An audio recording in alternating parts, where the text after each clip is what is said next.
Hey, everybody, and welcome to the first ever episodes of ESLA's Icons and Experts. I'm going to share more about that, but the good folks at AHOA were so excited about our first show featuring Mike Leven that they wanted to, help co-sponsor and bring this podcast to you. So I wanted to say that AHOA takes immense pride in sponsoring the inaugural podcast of the Extended Stay and Lodging Association, particularly with the inclusion of Mike Leven, who is a pivotal figure and co-founded AHOA 35 years ago.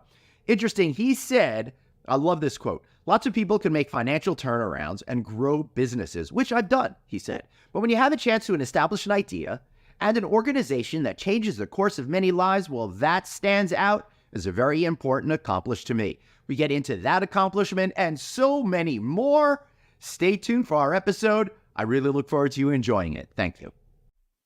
Hey everybody, it's your hospitality friend Glenn here. I'm excited to welcome you to the first episode of Icons and Experts, a brand new podcast series that's brought to you by my friends over at the Extended Stay Lodging Association. You all know Extended Stay Lodging is taking off, right? And you're all aware that it's a really great opportunity for you to place a great investment and make some money while satisfying guests. Well, this series is going to do two things. First of all, each episode I'm going to be joined by an ESLA board member. So we're going to have a great rotating group of guests. And sometimes we're going to interview an industry icon so we can learn the hows and the whys and the history of how extended stay started. While other times we're going to get more practical about learning the business today. And we're going to learn from some experts. We also happen to be some board members of ESLA and some of our trusted colleagues out there. All right, so today's episode features the incredible icon among icons, Mike Leven, and it's sponsored by our friends over at Delasard Hospitality. In fact, Doug Artuzio of Delasard is going to be my co-host today. And Delasard Hospitality, the reason why they're sponsoring this is because they are the leader in third-party management of extended stay hotels. For more than 22 years, they've been doing extended stay hotel ownership and have the management experience to prove it. So Delasard is the only hospitality company to offer all three key services: full management, remote sales support, remote revenue management service.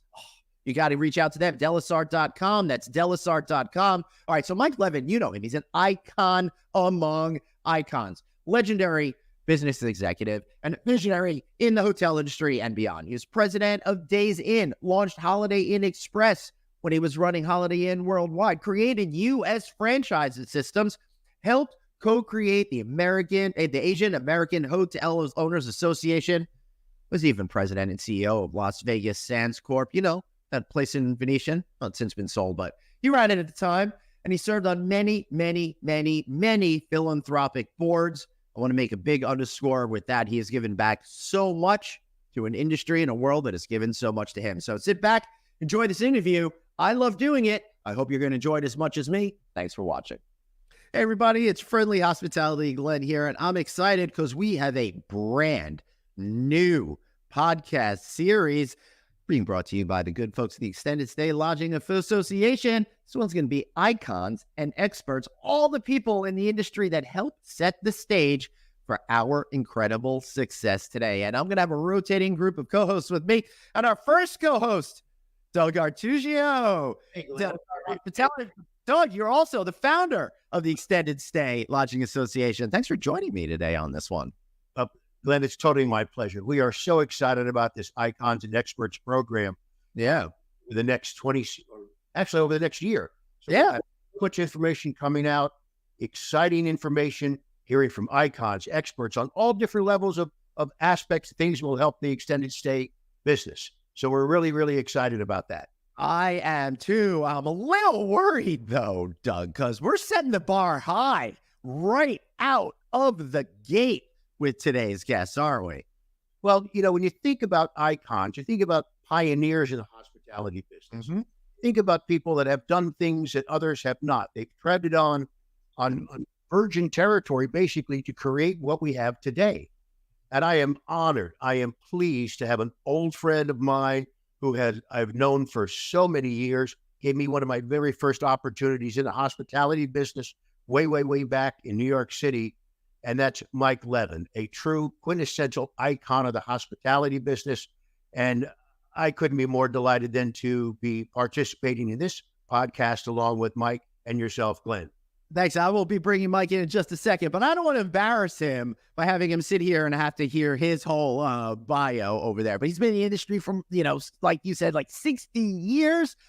He was the president of Las Vegas Sands Corporations. He founded U.S. franchise systems with brands like Microtel, Hawthorn, Best Inns, and Best Suites hotel brands. He was the CEO of Holiday Inn Hotels and Resorts back in the day. He served as president of Days Inn of America as well. He's had a real interest in the civil rights movement, helping older workers with disabilities and the homeless. And if that wasn't enough, helped co-found AHOA. Let's welcome to the show the incredible Mike Leven. Mike, I forgot to mention the Georgia Aquarium stuff. I hope you could forgive me. Oh, that's my best job. Are you kidding? Yeah. That's great. Nice to be here. Nice to see Doug again. It's always nice to see an old friend and somebody who remembers me at my stage of the game. Being remembered is all you have. I mean, I just sit here and do interviews. So whatever. Yeah. But at any rate, I'm happy to be here. And any way I can help Doug at his new venture and help you, Glenn, happy to do. Always nice to see you every 10 years. Yeah. Do this again 10 years from now. I know. Well, and next time I'll probably be, losing my hair along with you. I still got. Oh, I lost it a long time. I can tell you that. Yeah, but it really helped define your look, I think, because you made that cool before other people were. But Mike, you've been at this for so long, and the brands that you helped develop, the brands that you stewarded to success have become, like yourself, iconic in the industry. Looking back, what does it feel like to have such a imprint on the American hospitality industry and on our culture in general with these great brands? Well, I sort of don't look at it without knowing how lucky I was to be in a position to make the difference. Mm-hmm. I think most of the brands that I worked with required a leadership that really understood the franchisee, really understood the people who ran the hotels, really made them work. And I think key to the success that I had over the years was learning at Sonesta Hotels in the very beginning about what was a good hotel, what was good management, what was good leadership. And I worked my way through all the chairs. And by working through all the chairs, I had a good knowledge of what had to be done. And I was very fortunate to build teams around me that helped to really ensure the success of the brands. And let me just give people a little history lesson, which is, I think, so important to do on this Icons and Experts series. You mentioned Sonesta Hotels, now one of the largest hotel companies out there. But back then, they were a small regional company out of the Boston area where you grew up. So that's pretty cool. Doug? Well, you're absolutely right. And a lot of these hotel chains are getting bigger. So many of them actually have pieces that Mike worked on. And Mike, Right. share the story, I guess, if you would, about early residence inn opportunity you had. Well, Doug knows the story. When I was an executive vice president of operations for Americana Hotels working out of Chicago, I worked for a guy named Hal Milner, who was the CEO. He's still alive. He's 90. And he was a tough boss, but we got along well. And basically he said, I want to go to a meeting with Jack DeBoer. And Jack DeBoer had founded Residence Inns. And I said, well, why do you want to do that? And he said, well, I think we want to buy it. So I don't know how many Residence Inns there were at that time, but there weren't a heck of a lot. Right. Jack DeBoer had found it, and he was going to sell it. So I went to this meeting, and I went with Hal, and we sat down, and Jack made his presentation, what have you. And then to show you that you can be successful and be wrong, I said to Hal, I don't think this thing's going to make it. And how wrong I was, because we bought it at that time. And then, of course, I ended up with a brand called Hawthorn Suites many, many years later, followed the extended stay business, watched it over the years, recently got involved in a situation with extended stay company. Somebody was looking to buy it. And I was on a sort of a temporary board to look at it. The purchase didn't take place. Someone else bought it, but it's been an incredible success in the business for not only for the people who own the businesses or the franchisees, but also the people who stay there. and they come at all shapes and sizes of extended stay, from the bottom of the market to the top of the market. So I think I made a huge mistake when Hal and I didn't buy it. So I'm willing to admit that you can have all the experience, but I didn't know how good it was when I first got involved, and then finally got involved with a couple of, when we had Baybridge at Holiday Inn, and then of course at Hawthorn Suites at US Franchise Systems. Right. But it's a wonderful accommodation, and people in the hospitality industry tend to diminish new product.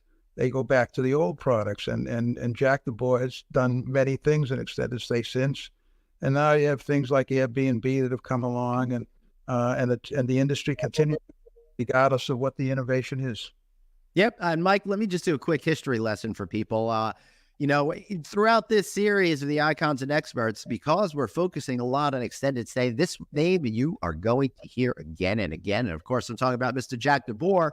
We already recorded another episode for this series. It came up in there. I think we might have to, put in a game to see how many episodes in a row. But he created so many iconic brands and is really the grandfather of extended stay.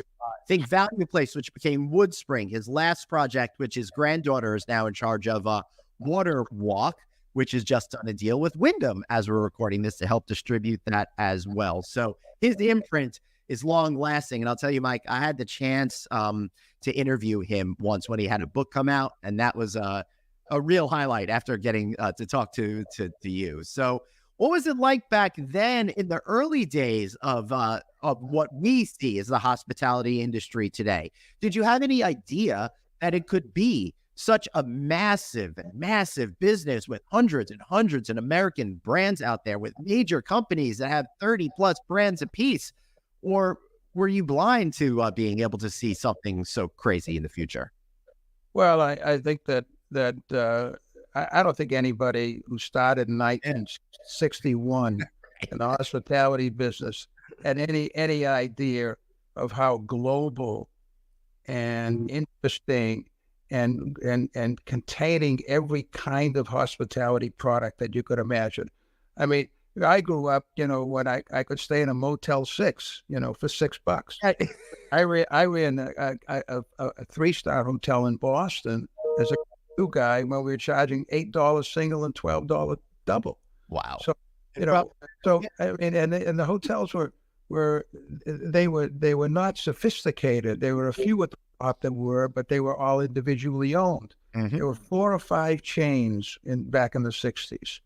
And they, of course, most of them had disappeared. So, but some of them are still there. Hilton's still there. Sheraton's still there. Hyatt came late in the 60s. Yep. Marriott came late in the 60s. But no one could anticipate, no matter how small they were, that the different shapes and sizes, different price points, it's an amazing business. And in the old days, the Cornell Hotel School, which was number one, was producing operators. Today, they produce consultants and financial and real estate people. Mm-hmm. And so it's a great surprise to me. But I can remember one of the more interesting stories talking about the lack of vision that was going on in hotel at that time. Was my first sales meeting. I was in the sales department of the Roosevelt Hotel. Mm-hmm. In New York, now home to migrants, of course. Yep.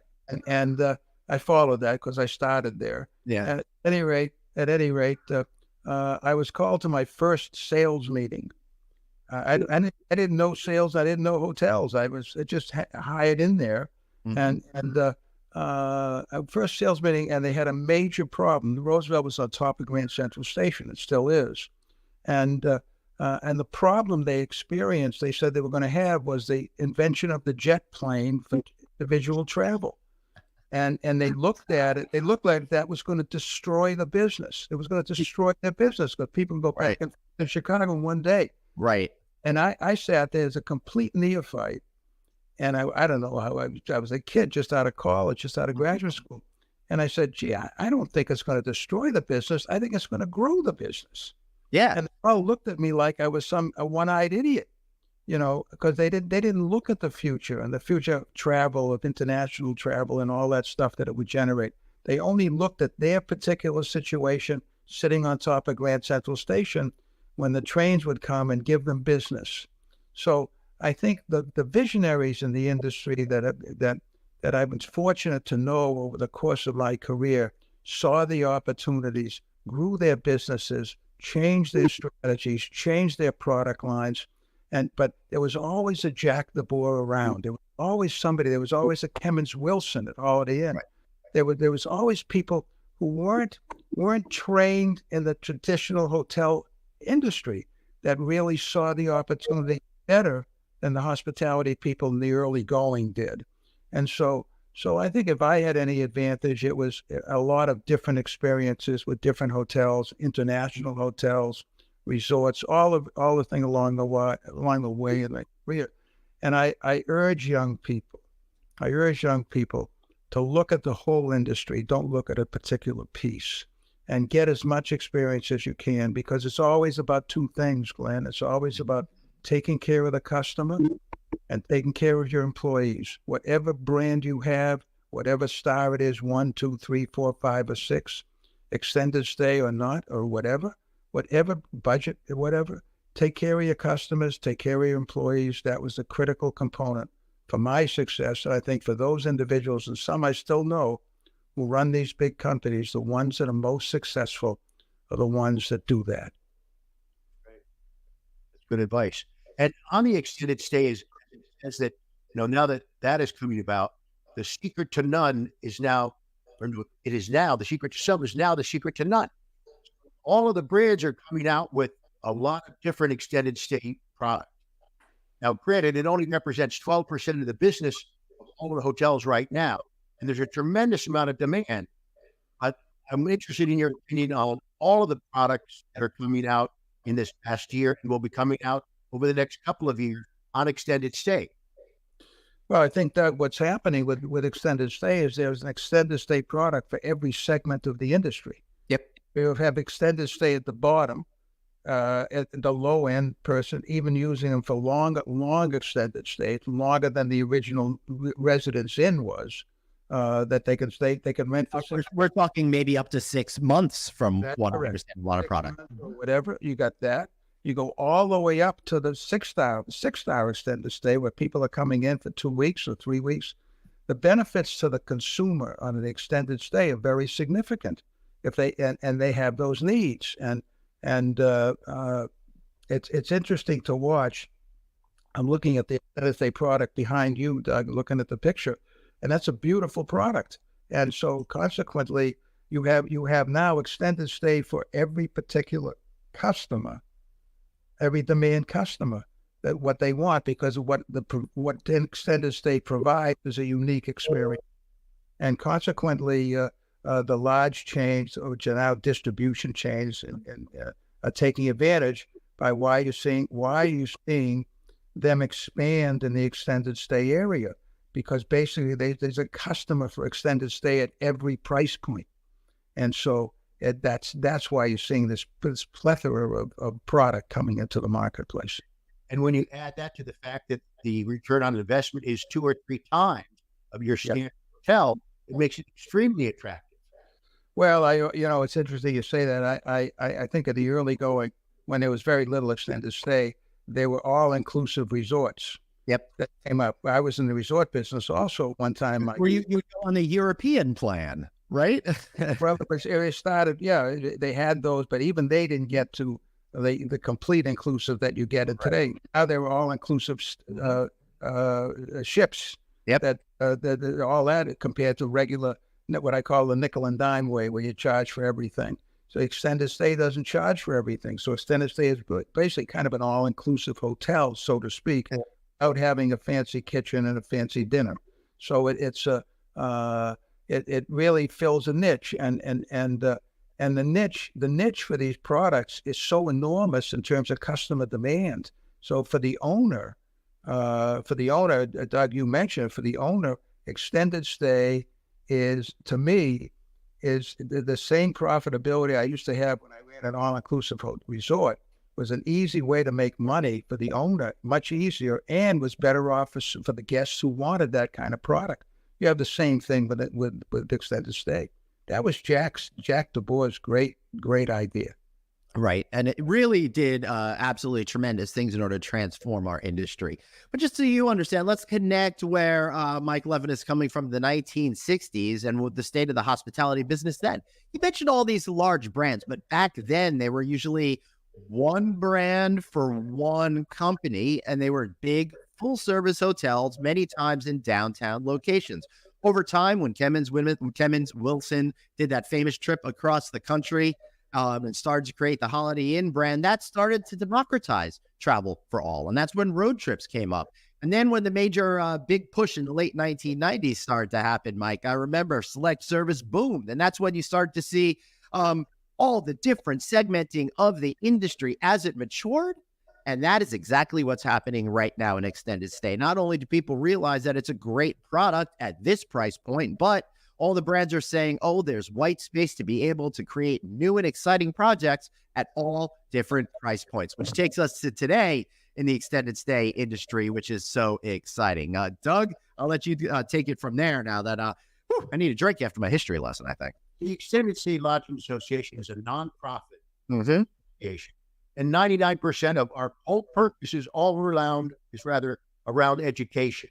Yep. So education, owner developers, in ways that the brands can't talk to them.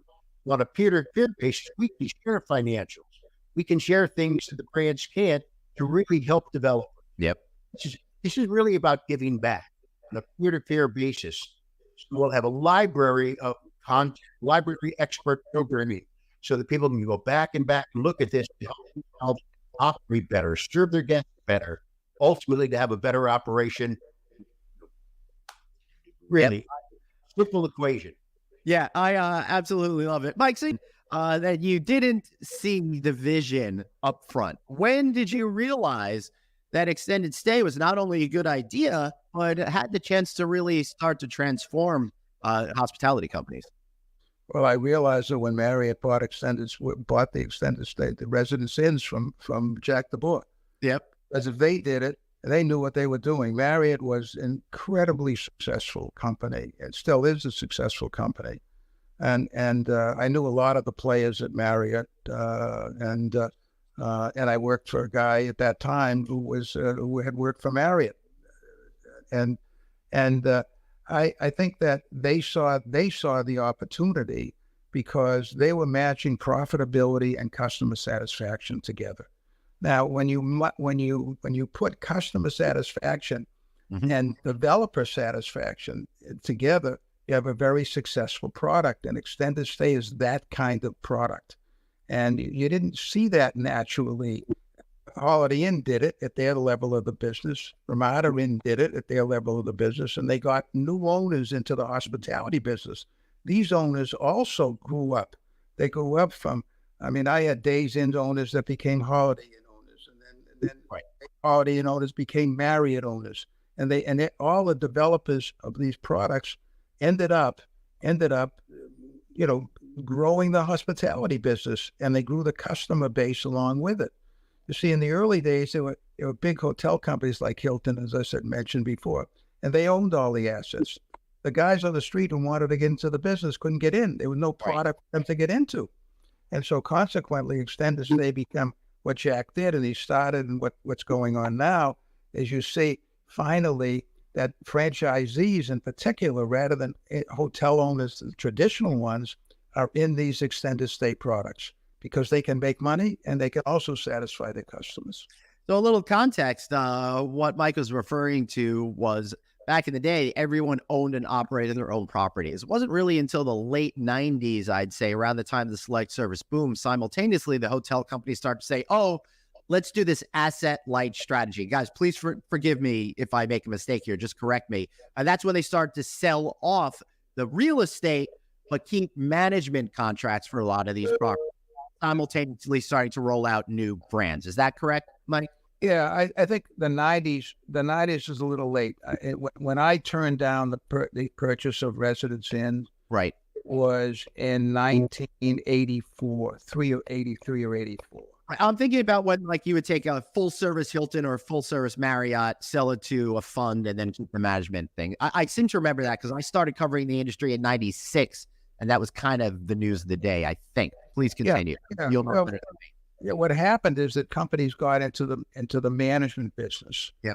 And what you call the asset light business. Mhm. They didn't want to use capital to do that. They take the money off the top and manage it for people, whatever. And so that also allowed entrepreneurs at the lower level. I don't mean lower from a class standpoint, but below that, they didn't want to get into a 5-star, 500-room hotel, hundreds of millions of dollars, that kind of stuff.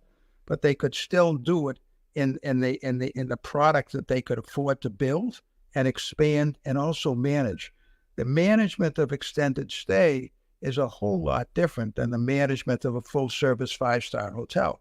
If you just think of the amount of department heads, think of the complications, think of the expertise you have to have in food and all these other things, conventions, meetings, things like that. That's a whole different kind of product base. So then owners now use management companies to manage it for them because they can't do it when you're in those type of places. But you can run your own extended stay hotel.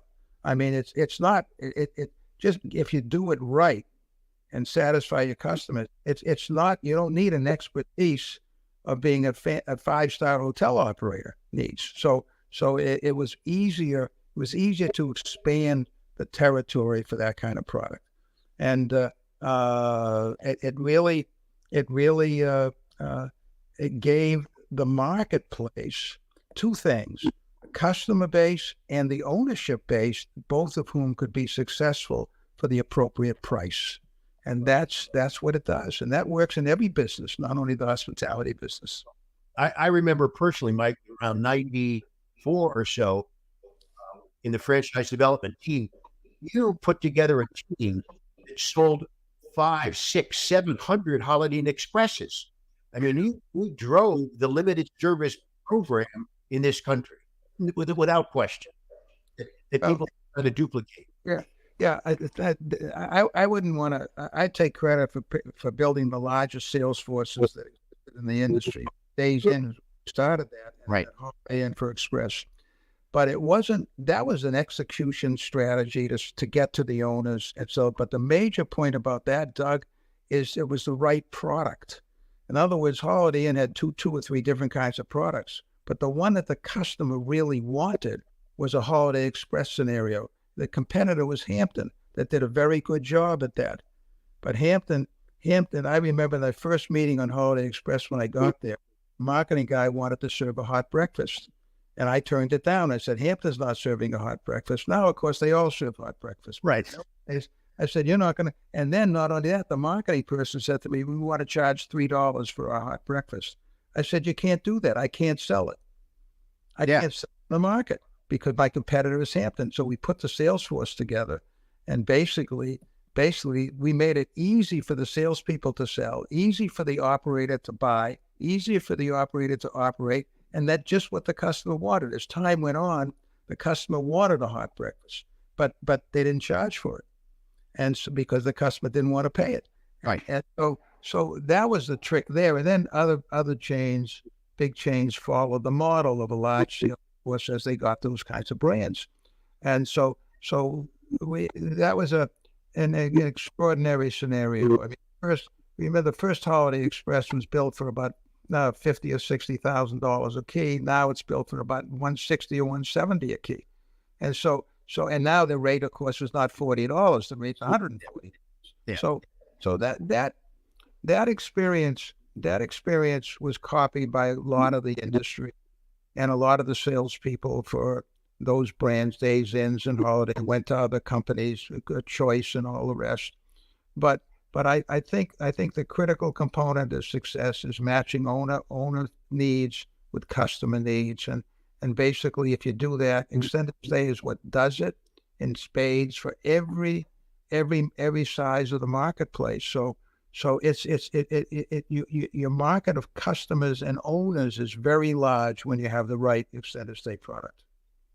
Yeah, I will say that last part sounds like the answer to the next question that I'm going to ask you. When you launched U.S. Franchise Systems, Hawthorn was part of that. What were you thinking when you included an extended stay product right out of the gate, particularly since most of the hospitality universe still at that point had even hardly heard of extended stay. Well, no, Hawthorn had, I think, 20 or 30 Hawthorns at the time. Okay. And then you bought that, right? Yeah, it was owned by Hyatt. At that time, Hyatt had no idea of how to sell franchises, how to manage franchises. It was an ownership company. Yeah, and now with Mark Oplamazian in the lead, what they've done to transform that company over the last X amount of time. Years later, Right. when they bought America. Absolutely. But what happened was they wanted a piece of my company, and they came in for 11% of my operation, and they gave me the brand. That's what it cost me 11% of U.S. franchise systems. Right. And we expanded. We were going hell bent, and really, really doing well at Hawthorn. And then what happened is a major franchisee of ours converted 5 of his Hawthorns to the Hilton product. And they had an extended stay product because he thought the Hilton brand was a bigger bit, and that really hurt our growth. Right. And Wyndham, when Hyatt originally then bought the whole company and then sold it to Wyndham, long gone at that time. The Wyndham has moved the Hawthorn brand up. I think they may have 150 or 200 of them. I don't know exactly. Yeah, of course. They were able to expand the Hawthorn brand. And Hawthorn was really a residence inn copy.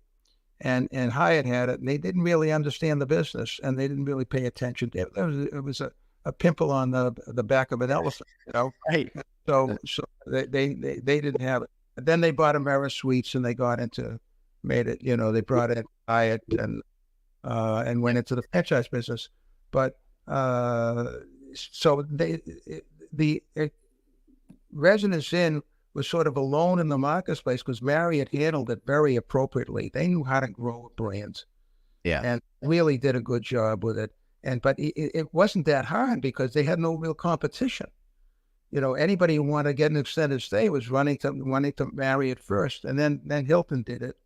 And I don't know how many of the Hilton extended stay brands are. They keep introducing new ones. The most recent one, they should be debuting pretty soon. Yeah, they're going deeper into the market. The Extended Stay America came in.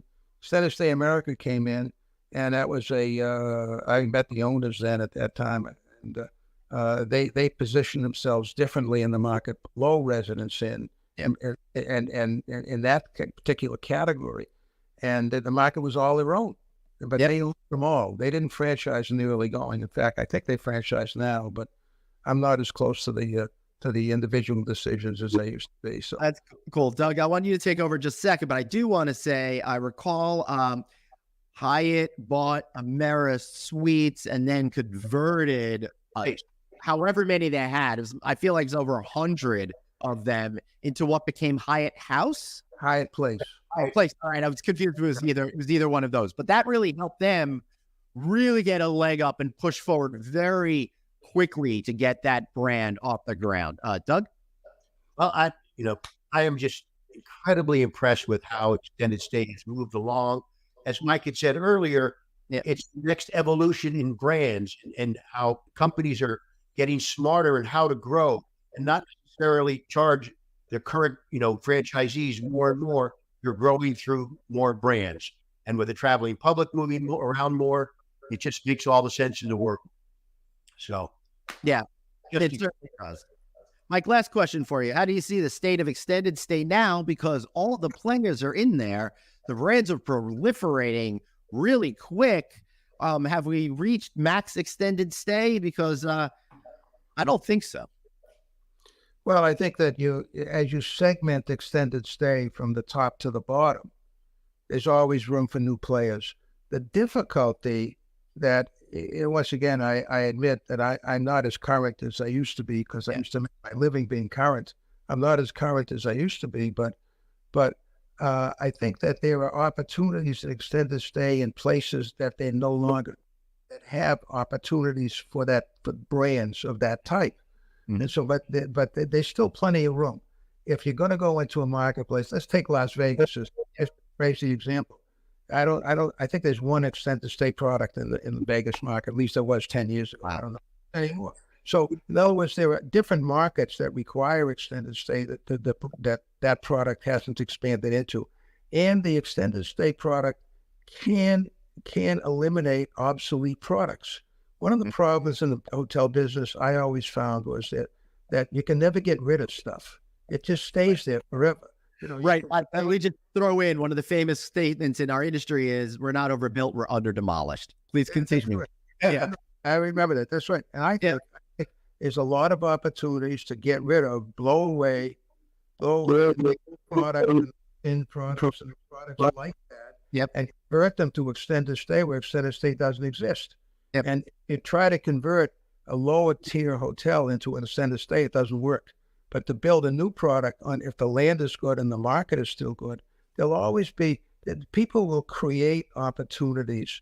There's never an end in the hospitality business to what you can do to serve the marketplace, because the individual consumer market keeps growing. Now, I mean, if you want to go into long-term birth rates and things like that, if you're that kind of a person, you might worry about it. But there is that old statement about under demolished is still true. It's still around. I'll tell you one story. I don't want to bore you, but I'll tell you one story. In 1946, 1946, my father came back from World War II. He got into his brother's car, which was a 1946 Chevrolet, the first ones on the market in December of 46 in Boston, with my mother, his mother, and me. 4 people driving from Boston to Miami Beach. Wow. For vacation. 5 days, hotels all the way. So fast forward to 1987. 1987, I go to Petersburg, Virginia, to cut the ribbon for a Days Inn that's opening in Petersburg, Virginia. I look across the street from the opening, cutting the ribbon, and there is the Roses of Piccadilly Motel that I stayed in 1946, selling rooms for $12. Wow. Okay. Now, I don't suppose that the Roses of Piccadilly is still there now in 2024, but I wouldn't bet against it. So when you talk about owners demolishing, that there's a whole big opportunity to blow them away and build new, and that's new product at different stages of the market, and that can be extended stay product very easily. And you take opportunities. Take a developer like Gary Tharum, probably build more personal hotels than anybody else on the planet, and he's focused on extended stay. Just focused. So it is right. Yeah, I think, Doug, you probably remember when there was a lot of in 1985 when I went to Days Inn, there was a consultant in the hospitality business that was only for the economy lodging business. He was a specialist in economy lodging. Well, you're going to see the same thing happen in extended stay. There are going to be consultants, lots of them, companies that are going to have extended stay departments, the same way that they had budget departments, same way they have 4-star, 5-star convention departments. It really, I think, I don't know how Jack DeBoer is still going around or not. I guess he is. And basically, he'll come up with another product. I mean, and then when I read the hotel press from time to time now, and I see so many extended stay products coming up, you said before, the reasons is the economics work. It works for the customer and it works for the owner. When you can do that, you're going to do it, and that's so the future. I think is not going to be. A lot of people say too many brands, everybody's overbuilt, etc. I don't agree with that. I think there's tremendous growth still available. And also we think about the fact that they're resilient to economic issues. Look at COVID. Our portfolio, which now averages between 90-91% occupancy, COVID was 76. We're fine. And while others took a different approach, obviously, in different times, extended stay weathers all of that. I agree. The worst thing that happens is people can't get in the house or an apartment. They have to stay in an extended stay facility. So you have that too. You got different segments of that marketplace that you can do. And it gives you a lot more flexibility. But if you look at the Roosevelt Hotel now, look at the flexibility they're in. They have the migrants. Yep. So, Yeah, and they're doing their part to help other hoteliers because they're taking a lot of capacity out of the system too, which we desperately needed in New York for sure pre-COVID. Mike, before we wrap up, what's one lesson you learned that you think is applicable to helping younger developers, investors, and opportunists out there for the hospitality industry? well, as a younger developer and as a younger person coming into hospitality, I think you got to pick your niche. You got to Yep. pick your spot. You got to understand what kind of competencies you need to operate, whether you need management or you don't need management, whether you're going to manage yourself with your own company or not, or whether you're going to get with the big boys. You need to have distribution. Today, the distribution capability of all of the big ones means you're going to be able to develop business. The way we used to develop business when I started is you had to go knock on doors to get the business. Today, the business comes through all kinds of different channels, and you have to be sophisticated enough to handle it. So I think as a young person, you have to be guided by what kind of investments you want to make. What are the sizes of the investments? What is the return of the investments?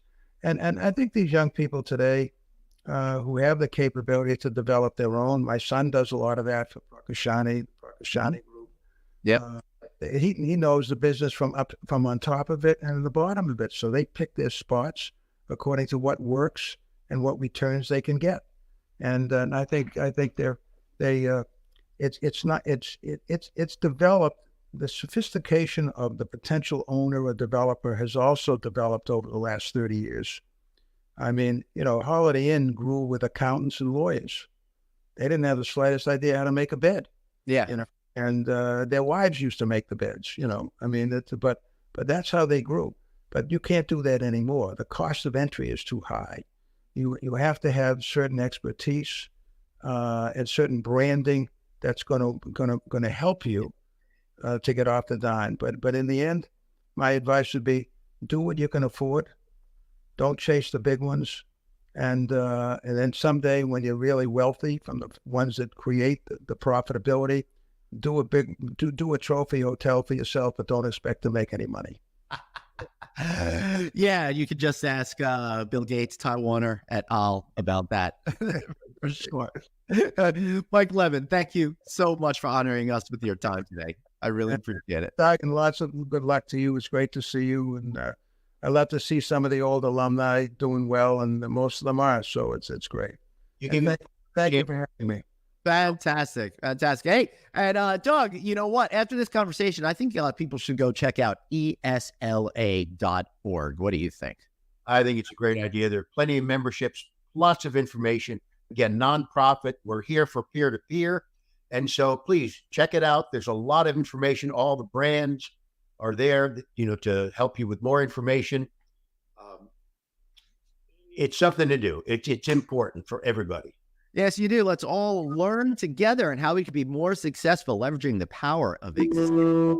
Hey, that's Doug Artugio. I'm Glenn Hausman. We've got a year's worth of great content coming your way. Not only are we going to be focusing on incredible icons like Mike Leven, but we're also going to be doing a lot of shows focused on the expertise you need out there to be more successful in this business. So we'll see you next time.